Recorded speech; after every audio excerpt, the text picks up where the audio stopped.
खेड़ा के ऊपर हम आसाम की पुलिस आके उनके घर पे रेड डाली, जिस तरीका से हेमंत बिस्व शर्मा ने चुनाव आचार संहिता लगा हुआ था, उसके बाद ये अपना सोचिए किस तरीका से कि आसाम की पुलिस आकर यहाँ पे उनके घर पे सब कुछ चेक इन किए, इंक्वायरी की, सब कुछ कर ली। तो अबे क्या आप क्या चाहते हैं? आप लोग जो ऐसे ही छोड़ दे, जो झूठा आरोप लगाते रहे, अरे नहीं, फिर झूठा आरोप बता। महिलाओं को बदनाम करते रहे देखिए, कांग्रेसी। महिलाओं को बदनाम की बात कर रहे हैं ना, महिलाओं को बदनाम वाला किस तरीका से बात हुआ? वहां पे तो हमने तथ्य दिखाए, सत्य दिखाए कि हाँ भाई, हमें एविडेंस मिला कि देखिए इस तरीका से है, उनकी वाइफ का 3-3 पासपोर्ट है, दुबई में प्रॉपर्टी है, और उसका अमेरिका में 52,000 करोड़ का कुछ है। तो आप बताइए, हमने ये दिखाए थे, लेकिन पवन खेड़ा जी ने ये दिखाए ना, और उन्होंने डायरेक्ट ये बोले थे कि हमें ये एविडेंस मिला है, हमें किसी ने ये भेजा, बताया, हमने दिखाए। लेकिन हेमंत बिस्व शर्मा को क्या करना चाहिए था? जिस तरीका से पवन जी ने दिखाए थे, किए थे, उसी तरीका से उसको भी करना चाहिए था कि हाँ भाई देखो, ये झूठ बोल रहा, आप दिखाइए पासपोर्ट, कहाँ है वो पासपोर्ट, है कि नहीं है? 3 पासपोर्ट आपकी वाइफ का, आपका जो प्रॉपर्टी के बारे में पवन जी ने बोले, वो पवन जी का वो प्रॉपर्टी का बताइए कि हाँ झूठ है ये।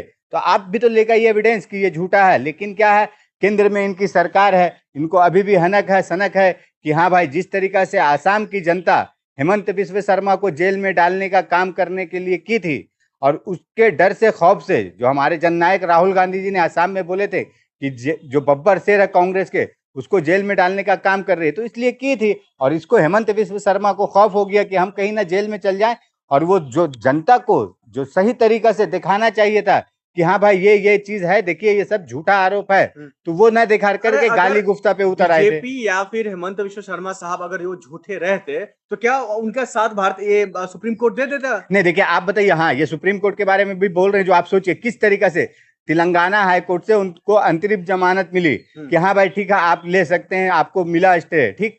अब बताइए, ये हेमंत बिस्व शर्मा सुप्रीम कोर्ट तक पहुंच गया, अब बताइए क्या मतलब हुआ? सुप्रीम कोर्ट में क्या हो गया? उसको खारिज कर दिया गया।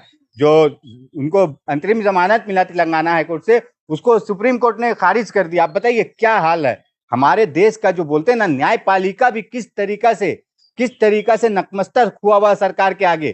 कि आप बताइए, सुप्रीम कोर्ट में आखिर ऐसा क्या बात था कि उसको मालूम है कि आप बोल रहे हैं वो खारिज करने वाला काम आप कर लोग दिया? कानून का गलत फायदा उठा रहे हैं नहीं हर नहीं, जगह। देखिए कानून का गलत फायदा हेमंत बिस्व शर्मा उठा रहे हैं। सुप्रीम कोर्ट को क्या कहना चाहिए था, क्या जवाब लेना चाहिए था, देना चाहिए था?